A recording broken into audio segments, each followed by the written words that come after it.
This is Philly Talk with Philly Mike. Talking Sixers and the Bird Gang, that's our life. Competition, we ain't scared, yeah, that's what we like. Win or lose, you know we showing up and we gon' fight. You see we strive for the sky every day that go by. And every single week we screaming fly, Eagles fly. This is Philly Talk with Philly Mike, yeah. This is Philly Talk with Philly Mike, yeah. What is going on, everybody? I go by Philly Mike, and this is the Philly Talk podcast. But today we got something special. We've been doing a lot of business with the Saints in the offseason. During the season, well, not the season yet, but close to the season. So I wanted to get somebody who knows the Saints inside and out to get on here and give her a take about the whole situation. How you doing, Maddie? I'm doing all right. It's been a busy week, as we've kind of discussed.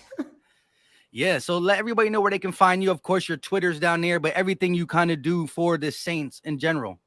Yeah, so I cover the Saints on 104.5 ESPN radio here in New Orleans, and then for the USA Today Saints Wire, but most of my stuff is on my Twitter, which is MaddieHudak_94. So kind of a hub, if you will.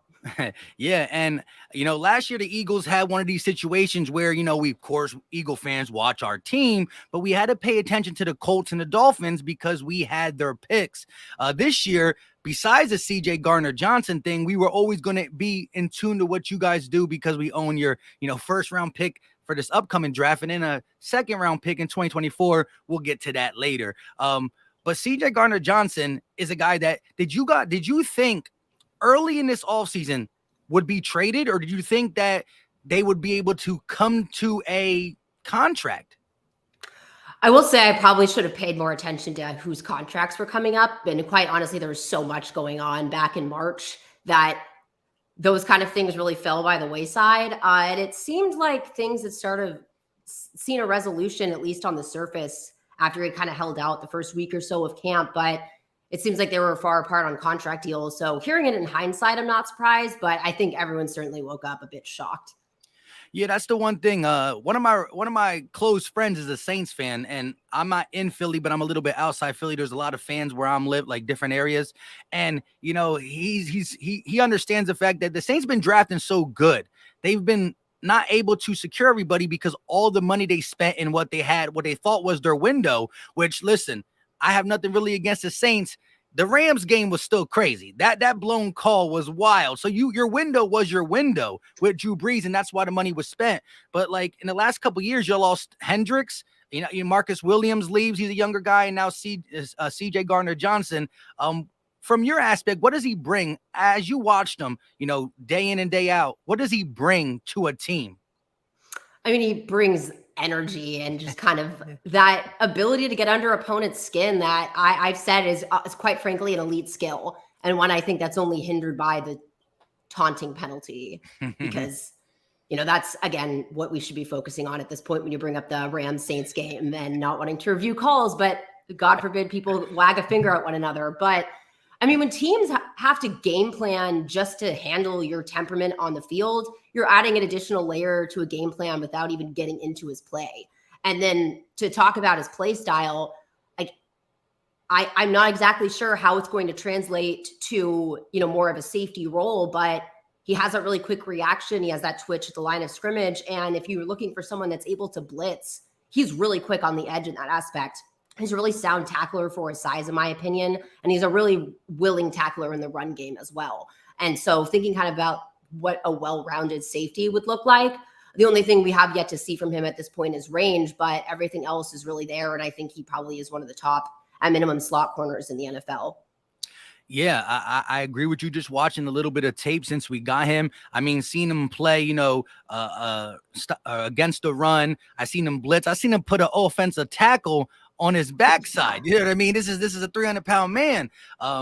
And I agree. I think that playing that DB position where, a lot of the times you're left on an island and it's mano a mano, and the rules that favor the offensive wide receiver, you just have to have that, per se, dog mentality, forget and just keep going. And I think he definitely has that. When you talk about the safety, I think the league in general is transitioning to a lot of nickel corners can go back and forth.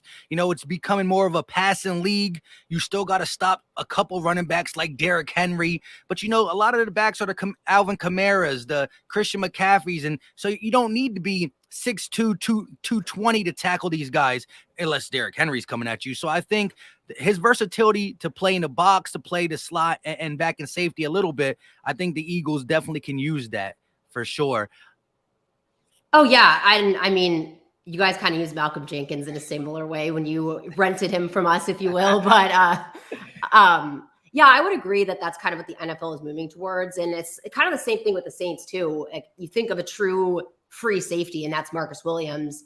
And then you think of Malcolm Jenkins. I mean, he could definitely play safety back in, you know, the day, if you will, but he really fit better as a box safety for when he was on the Saints. But thinking that those two could swap at some point, that just really was not a vision you could see because they had such defined skill sets. But even just watching the Saints this offseason and how versatile all the players are, I really think it's an asset when you have a player that's that well-rounded. And you're right, you know, we're moving much towards a passing league and one where running backs are at this point, you know, an additional receiver. So the amount of coverage guys you can have, I just don't think you can have enough at this point.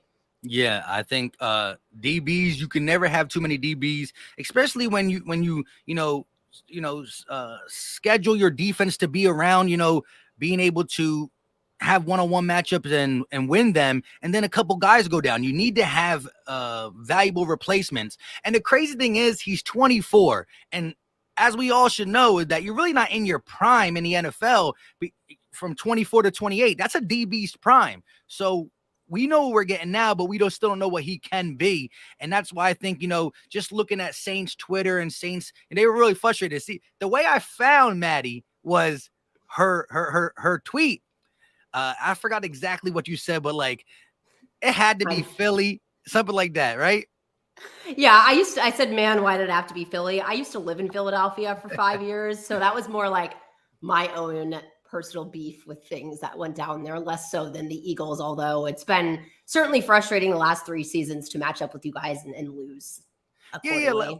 Yeah, like I said, one of my friends is a Saints fan, and we have that, you know, in the playoffs, y'all seem to get us. But in the regular season, the last couple of years, Jalen Hurts, that's one team we can say he's undefeated against.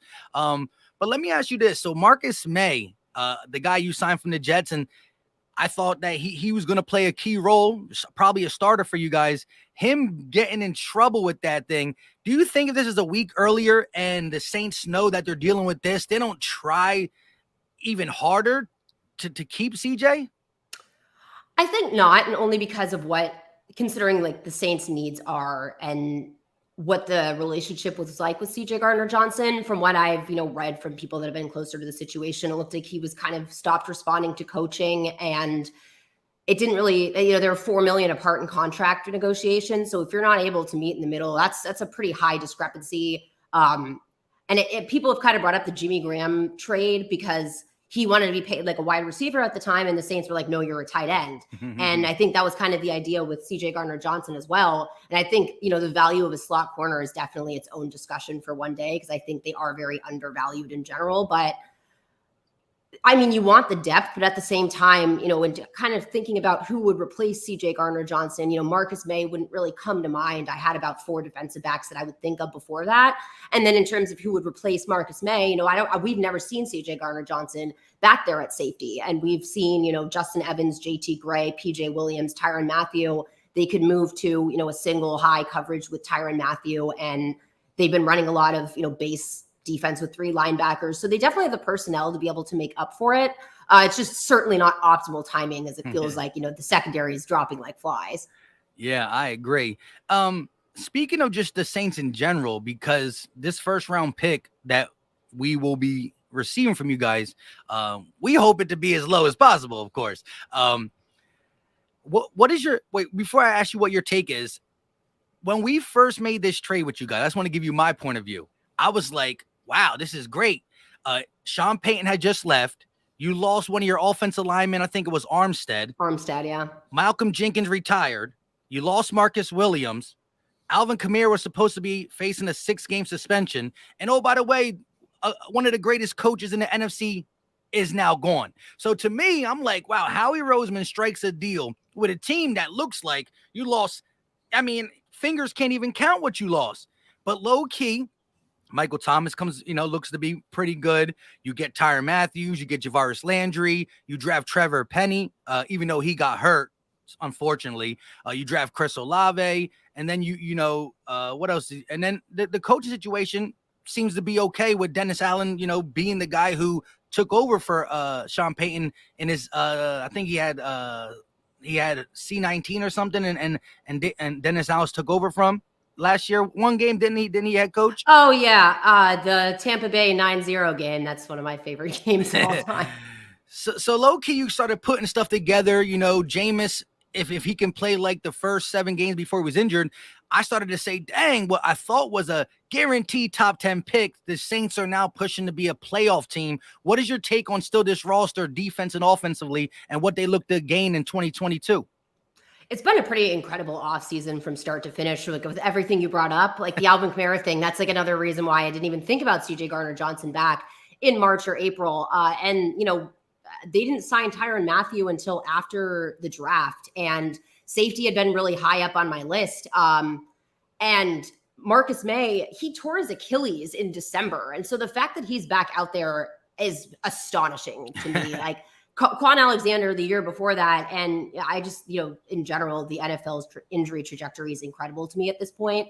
But the receivers really just make such a difference. Like I've never seen Michael Thomas in person at training camp before this season because he wasn't there last year. And he's just so imposing that our best cornerback through camp, Paulson Adebo, the first day Michael Thomas was out there, he bested him 3-0, and it was easy, it looked like. And then Chris Olave just really looks like a pro out there. And I think Jarvis Landry will probably be one of the more consistent pass catchers on the offense. Jameis has looked really sharp. He looks really locked in. I think barring health and, depth concerns at this point with the potential issue at safety, I've seen them as definitely at minimum a wild card playoff team.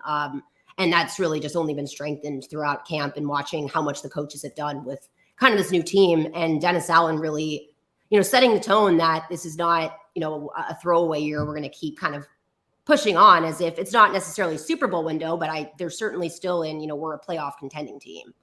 Yeah. I mean, like I said, the day we got that trade from you guys and a couple months after, I was so dead on like, wow, this is the Saints are going to have a hard time, but you guys put together a really good roster. Looking at what you guys even did last year, you guys, if I think it was if the Niners beat the Rams or the Rams beat the Niners last season, y'all would have been that last wild card spot. So even last year with Winston being hurt and you going through all the trial and tribulation, your kicker was horrible. And the reason I know so much about the Saints is because I said, hey, my friend got a bunch of excuses. I call them excuses. He's like, no, they're facts. And I also like to stay in tune on the NFL. But I do see you guys, competing for a wild card spot, especially with the extra spot in the playoffs. Oh yeah. And I feel like that last team, the last couple of years, it's not been a really competitive team at times. So it doesn't seem like it's impossible to get that spot, much like it was when there was just that, 1 or 2 wild card spots, because for a lot of years, same with the NFC West, kind of like, 3 teams in their division would go 11-5. And then it's like, okay, I remember there was one year where the Saints, Panthers, and Falcons were all in the playoffs. And so that's tough. Whereas you guys, no offense, have a much more favorable division, I would say, on a yearly basis. But yeah, I mean, the fact that the Saints seem to have the Bucs number in the regular season for 2 years running now, they're 4-0 in the regular season. Carolina, they're sometimes ticky-tacky, and Matt Ryan could beat the Saints, but I don't know about Marcus Mariota at this point. So yeah, I mean, I definitely think they could win the division and not even be that wild card spot at this point. Yeah. So looking at, and we do play each other again. I know we play each other at the end of the season. But just looking at these two teams, who do you think has the better record come the end of the season? I'd have to look at your guys' schedule. Like I did a prediction I predicted it at 12-5. So if you guys are more than that, but I mean, you talk about last year where they were one, historic Rams collapse away from the playoffs, and they went 9-8, and you brought up the kicker. Like it was I think we had 4 kickers during the season, and there were 2 2-point loss games where they could not make an extra point or a field goal, and couldn't even attempt one from 30 yards out at that point. So the idea that they, are a 3-win better team seems easy to me in my head. My only concern is that week 14 bye week, which I just don't consider a bye week at that point. Like, that's, if they're looking at the playoffs, perhaps you have a week off, but it's so late in the season that health would be my only kind of concern. And then looking at, I don't really know what the Eagles like kryptonite is, but the Saints have a mobile quarterback issue at times. And the Eagles are perhaps the best example of that, because Jalen Hurts has really had their number 3 seasons in a row. And so, playing Baltimore, playing those kind of teams with more, or I guess Trey Lance with the 49ers now, unless that quarterback controversy actually becomes one and blows up by then. But it's a toss-up to me for sure. And I do see that week 17 homecoming with the Eagles being probably an important one for both teams. Yeah, I was really surprised. Not saying Jameis Winston's not good, but the way he took care of the ball last year, he really like went the total opposite after sitting behind Drew Brees, a guy who went and just threw 30 touchdowns, but also threw 30 interceptions. He was more playing it the safe route. He was throwing touchdowns, but he wasn't having his, 275, 325-yard games, but he was efficient and definitely not throwing the picks. As long as he stays healthy, I think that you guys have a tremendous roster around him. And I think Jameis Winston's in the same kind of group. He's still a little bit more known than Jalen Hurts, because Jalen Hurts is only second year. But Jameis Winston wants to be a guy who is not the turnover machine, and he's still trying to prove that. And with a roster around a quarterback that's, trying to prove something, normally good things happen. Let me ask you about Trevor Penny, though. What is his exact injury? I want to say it's a torn ligament in his foot that he had to get surgery on, and he's looking at a November return. He was not going to probably be the starter in week 1. It was likely going to be James Hurst, but that's, when your season really flashes before your eyes, in my opinion, when your O-line starts kind of going down like that, because James Hurst had been hurt for the last couple of weeks. So, yeah, I mean, it really sucks for his development, because he was definitely, a raw energy player that needed a little bit of refining in his technique, and he was starting to get there, but to lose out on that amount of time with the coaching staff, hopefully he doesn't have any setbacks and is able to kind of hit the ground running, at least from a coaching perspective. Yeah, I agree 100%. Bringing it back to CJ Gardner-Johnson, the non-coachable stuff, right? Do you think that was that reported that it was like the whole time, or was that while negotiations were not really being met? Was it that, or was he a guy who liked to ruffle feathers, not just like we talked about on the field with a swagger, with attitude, but also does that concern you going forward if a contract is given to him in Philadelphia that meets his liking? And so far, Howie Roseman has he has said that him and Howie Roseman sat down and talked, and he feels good about what the talk was about. Do you see that being a problem if he gets his money?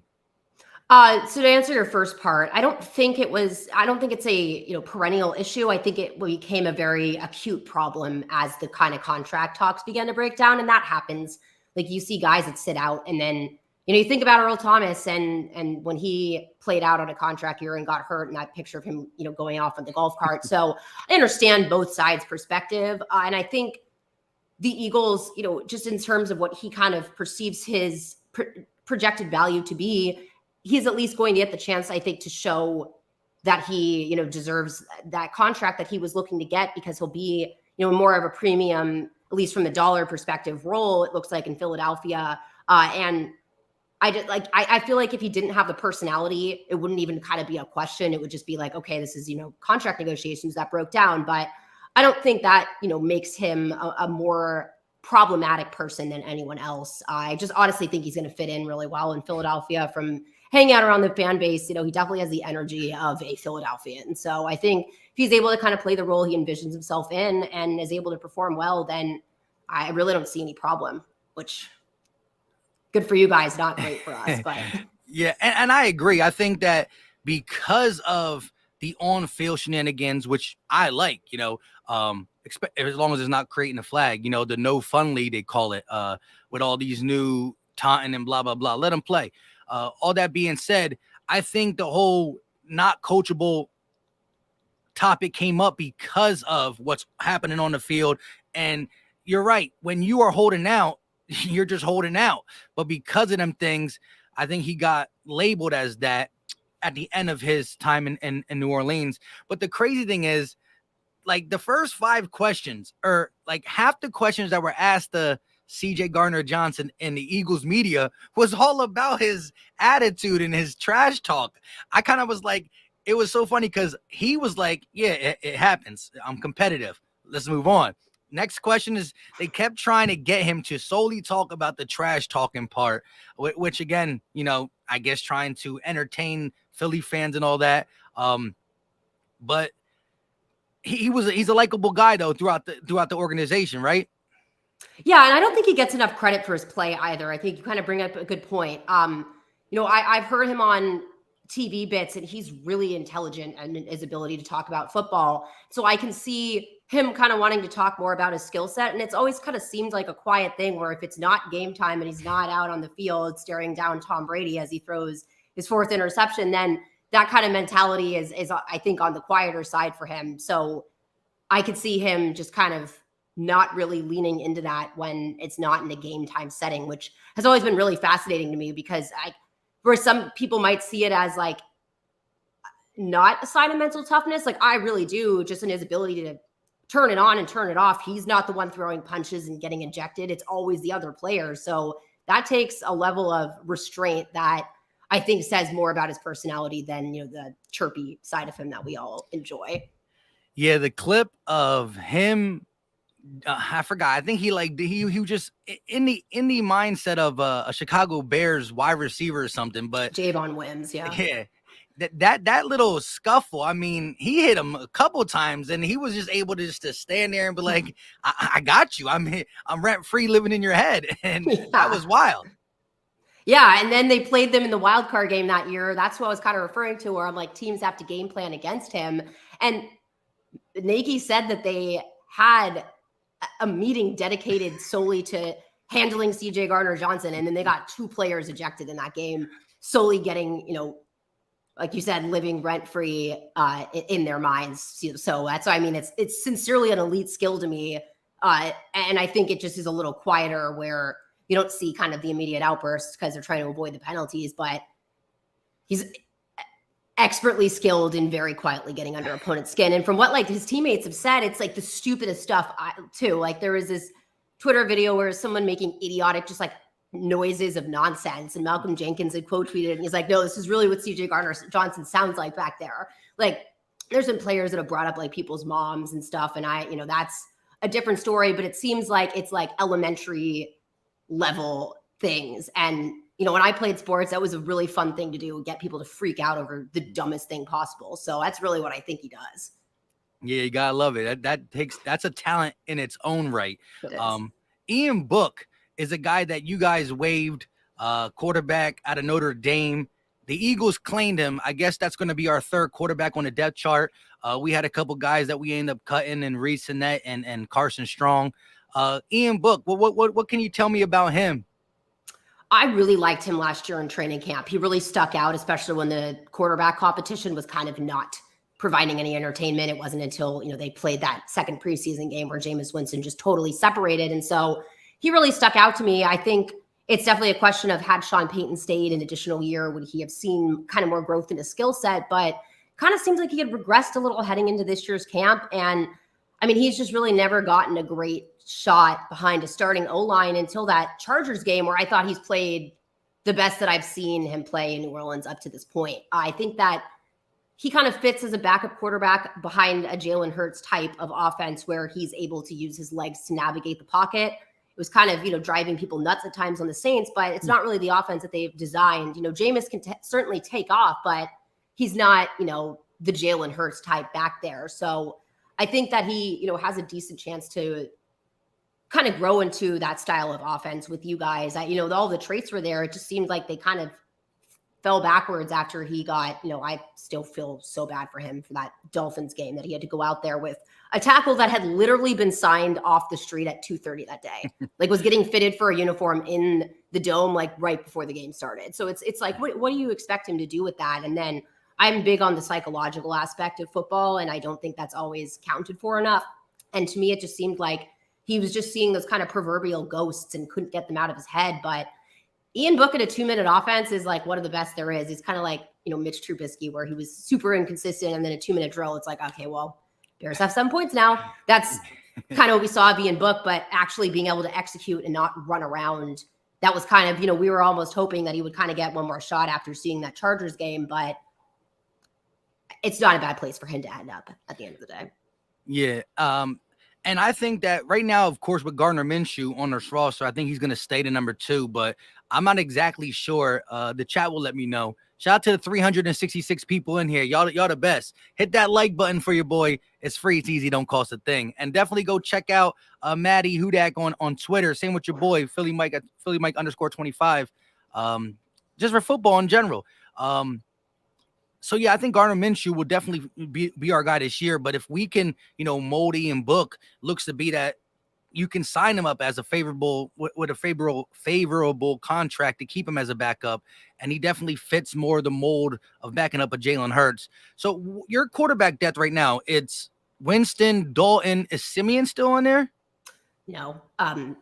Bless his heart, but that was just a dark time last year in general. It's Taysom Hill at this point. And honestly, I think that that's totally fine because when you're getting to the point of your third string quarterback, things are going wrong at that point. And Taysom at this point, it was kind of, is it Taysom or Ian? Because that's really what it came down to. When you actually have an emergency quarterback that played quarterback for your team and could step in if need be, I think that's kind of where it leaned, where, he's going to be involved in the offense being a tight end this year. And so if something were to happen to Jameis Winston and Andy Dalton, then I am at that point really comfortable with Taysom Hill in that aspect. He's certainly not a starting quarterback, but he's one hell of a football player, and he's not a bad third string emergency quarterback at all. He's probably one of the better ones, if not the best emergency quarterback out there.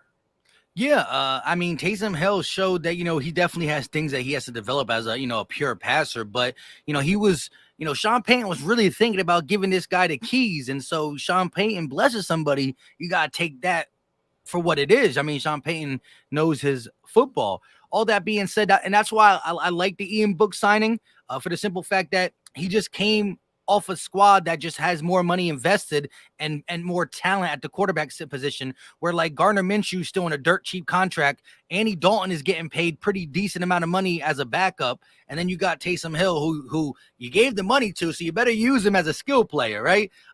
It was beautiful though, when he would, I forgot exactly what it was, but when he would play quarterback, some of the daily fantasies and ESPN fantasy football app didn't really register it. So you could put him at your tight end and literally he's getting your quarterback stats. Taysom broke fantasy football that one time. It was, I don't know if it was just 1 week or 2 weeks, but man, I got beat by it. What I mean? He had 2 rushing touchdowns. He threw for only 200 yards. But throwing for 220 yards, having 100 yards on the ground and 2 touchdowns, that's a monster fantasy out it. And that's the tight end. And I got just Kittle on the opposite side. And Kittle had a couple bad games last year. I also had Kittle on my team, and normally that would be absolutely fine at tight end, but just not to go on a fantasy tangent, but I always tell people he's still a good fantasy pickup because the Saints will put him in on power down. He's a red zone threat. He's, I think, what Jared Cook was supposed to be for the Saints in the red zone. He has the ability to just kind of body a touchdown. And when you have, Alvin Kamara as kind of, your stallion back there, for lack of a better term, I could see them using Taysom in those short yardage situations just to kind of take that heat up between the sticks, but he probably records rushing touchdowns even when he's playing tight end. Yeah, definitely a guy that you want to utilize. And in the same way that, a lot of people looking at Jalen Hurts this year, and because it's the third year, because where we're at having your first round pick, and a lot of people in the fans hoping for it to be a top 10 pick, they want to see, a lot of people in the chat and just Eagle fans in general want to see Jalen Hurts take that next step as a passer. And so do I, but I still don't want to just let his athleticism and playmaking skill with his legs go by the wayside. I do want him to be more of a passer, keep his eyes downfield on scramble drills and all that. But you can't take away somebody's superstar quality. You know what I mean? No matter how good of a passer Lamar will ever be, or, any of these guys who like to run a lot, you still can't take that away. And I think that some people just, because that's all they want to see from, even like Taysom Hill when he was a quarterback, no matter what, that's going to happen because you get production from it.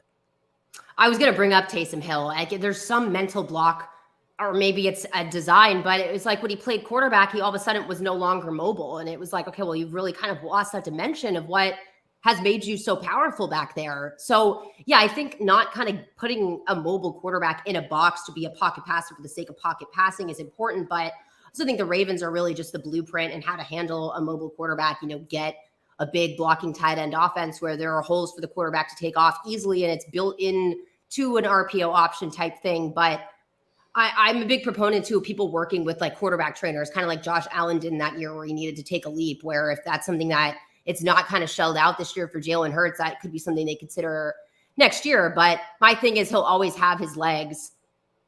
Hopefully he's able to grow into the passing too. But you only have 17 games in the NFL, so you don't really have the luxury to just kind of try out styles of quarterback. So I like your guys' head coach, Nick Sirianni. Again, seems to be like an Philly personality. So this is his second year, right? Yes. And did he start the season last year, or was that in mid-season? No, he started the season. Okay. We started poorly, but then we ended up winning down That's the stretch. right. Yeah. Yeah, and I feel like he kind of started unlocking, like working with Jalen Hurts in that second half of the season. So it's really, they're at this point first year going in with that kind of strong mentality with the two of them. So I'll be curious to see, what kind of comes out of that. But yeah, I know people's patience ultimately does not last that long at the quarterback position nowadays. They expect, a Joe Burrow type to kind of just funnel out there, and that's just not really the case for a lot of the teams. Yeah, and like I said, I feel like he will take a step, but he's not going to be dropping back like just Peyton Manning or Tom Brady, Drew Brees. There's still a dimension to his game that will be utilized. Just he needs to do it. He needs to be more consistent with his passing. But to finish this off, I appreciate your time. So we all know we started this for the people in here. If you want to hear more of the CJ Gardner talk, we did a lot of that early and in the middle. We're gonna finish it off with it. We ended up trading fifth and sixth, and fifth this year, and a sixth in 2024, and we got CJ Gardner and a seventh. Now, for the skill level of what we traded for, that was a steal for the Eagles. Am I right or wrong? Yeah, from just a pure, the Eagles got a steal in that aspect, but I think a lot of Saints fans have kind of freaked out over that trade value, thinking that they could get, a third or fourth round compensatory pick for CJ next year. But there's so many things that have to happen for that to be something. And, I don't think they would ever cut him, but when you're trading on the day that people are finalizing their 53-man rosters, you're not necessarily coming from a position of strength. So I think, it's capital for the Saints to use to move around the draft board next year more than anything else. But I mean, you guys really didn't lose like any value at all. Yeah, and that's my take. Again, Saint podcasters, I'm not saying they don't know the findings of being a GM, and I'm not saying I do, but at the end of the day, the leverage was on the Eagles side. They could not come up with a contract, and so an organization rather get something just to, like you said, shoots and ladders up the draft board, do this, that, and the third, just move things around than letting somebody walk for free. Worst case scenario would be, we don't got the money to pay you. You're holding out. We're coming to a standpoint. We're going to just waive you. We're going to cut you. So you still get something. But again, that is what on your end, on the Saints end, a logical fan will say, man, it sucks. If he was under contract, he would be probably a third round value. You guys drafted him in the what? Fourth, I believe. Fourth, right? But he's played up to par, so he could easily have been a third round value if he was a guy on a contract that Howie Roseman called looking for. And you're like, now you have a position of strength. However, you guys would have ended up letting him go. You got some stuff in that, but it's good that that's what that's what the Eagle fans love about Howie Roseman, and we're starting to love him again. You probably knew that there was a time in Philly where a lot of people were saying how he needs to go. A couple, the Jalen Reagor draft pick, the J.J.R. Whiteside draft pick. All that being said, able to get on the phones and see a position of need, see that the Saints are going to be letting him go, and so we could play hardball with the fifth and sixth and give us him in the seventh, because if we had the position of strength, just to give you guys something similar to how Cleveland got Amari Cooper from the Dallas Cowboys. the Dallas Cowboys were going to let them go for nothing. Their GM got, a 6th-round pick. But, there's a little inner war going on between Eagles and Cowboys, which there always is, that, the Cowboys traded away Amari Cooper for a 6th, and we traded away Jalen Reagor for pretty much a 5th / maybe 4th in 2024. So it's always good to just one up the Dallas Cowboys. And I would think that you dislike them too, right?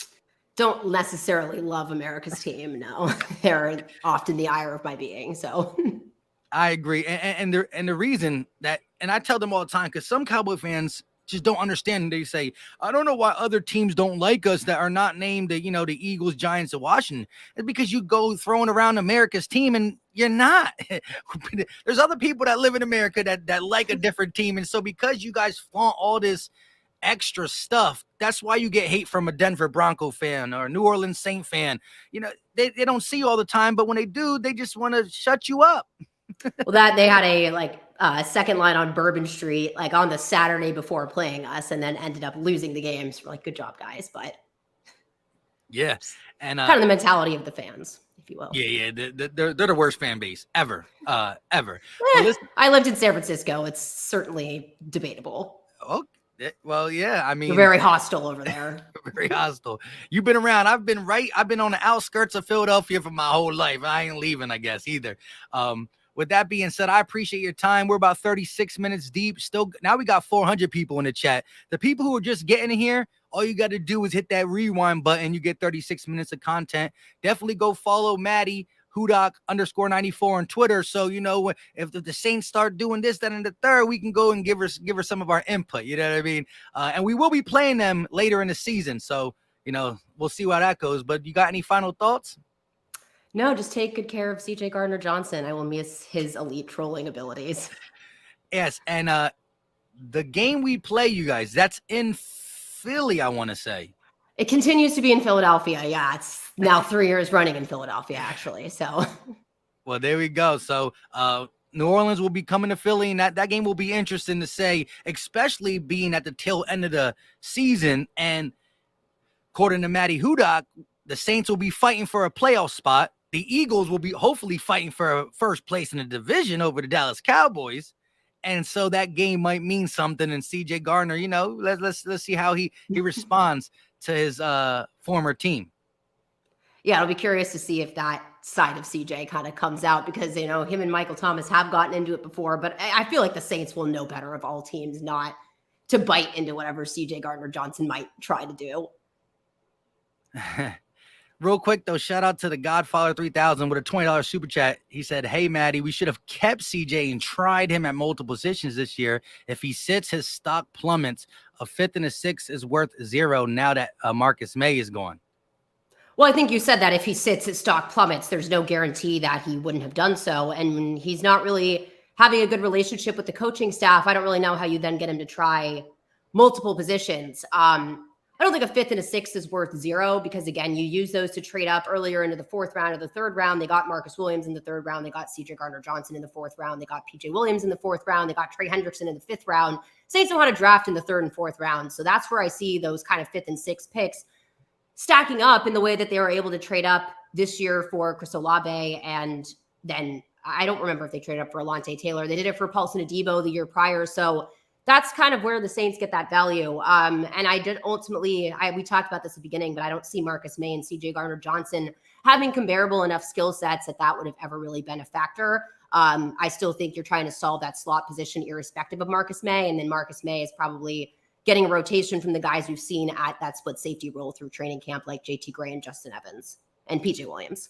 Yeah, for sure. And like you said, people don't realize that, that 5th round pick may not mean nothing now. And like you said, it's about that you're in the 3rd round at pick 19. You really like a guy who you believe is going to go at pick 11, and you're only going to finagle the board a little bit, because that's why the 5th round pick don't have that much leverage. But it's something where this team can use the extra 5th, plus the guy they have on their board is going to be slipping past 19. They can go ahead and just make that happen.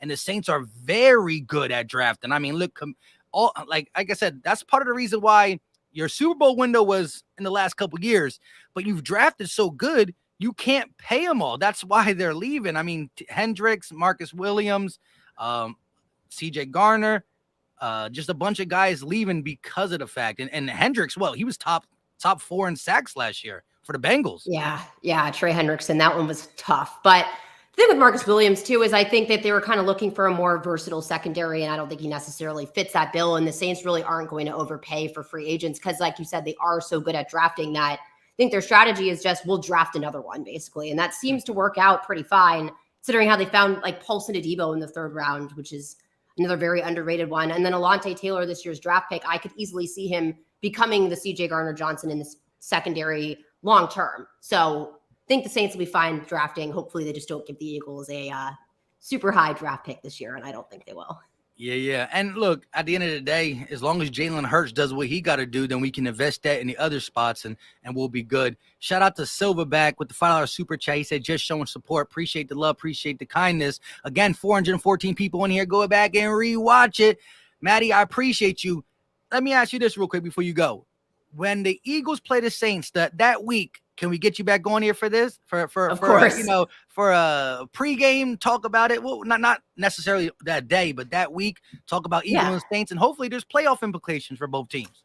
Exactly. Yeah, no, 100%. If we both stink, then I don't really know if I want to do it. You know, we can have a roast if that's more appropriate. Yeah, then we can talk about how good the 1st round pick is really coming to us. Both of our 1st round and your 1st round. So hopefully both Jameis Winston and Jalen Hurts prove to their respective teams that they are the guy that could lead the franchise into the future. With that being said, appreciate the time. Everybody in the chat, hit the like button. Still 400 people in here. Follow her, follow me. Hit the like, subscribe. We out. Peace.